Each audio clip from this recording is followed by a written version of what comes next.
So alam naman natin na gumagana yung DDJ Flex 2 using a wired connection, di ba? You can connect this to your laptop, you can connect this to your smartphone, you can connect this to your tablet.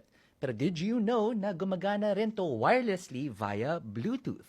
Well, it does. In fact, you can connect it via Bluetooth using your Android or iOS smartphone running Rekordbox DJ. Ngayon, please take note na pag ginawa mo to, yung marinig mo lang na output palabas ng cellphone mo will be the master output. Walang headphone output dito, meaning walang pre-queuing involved. Alright? So let me walk you through the steps. Siguro tinatanong mo, okay, wireless Bluetooth nga, bakit pa may wire dito? Well, this is just to power the DDJ Flex 2. Nakakabit to sa isang power bank or sa AC adapter na kabit doon sa outlet mo.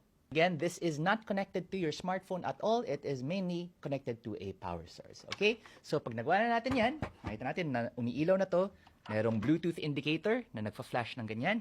What you want to do is to get your smartphone which has Rekordbox installed. Kung wala pa, just get it on the iOS App Store or on the Android Google Play Store.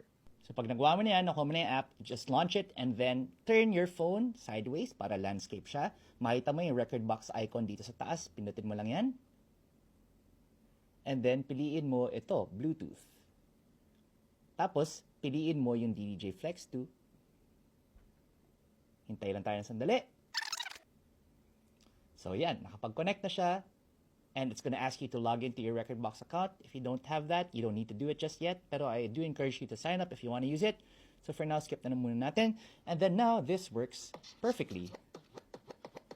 Yan. Tapos lakasan natin yung output natin dito so you can hear it more.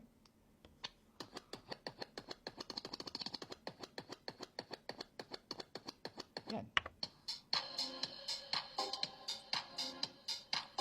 As I mentioned, yung output lang nito will be the master output. Walang headphone queuing. You won't be able to use the audio outputs here on the DDJ Flex 2 itself. I think this is just good for practicing at home or even if you're playing for your friends or sa bedroom mo. You just want to play sounds. You don't necessarily want to be DJing like a bar or something like that.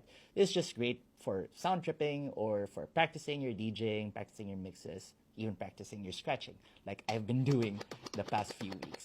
Hope this helps.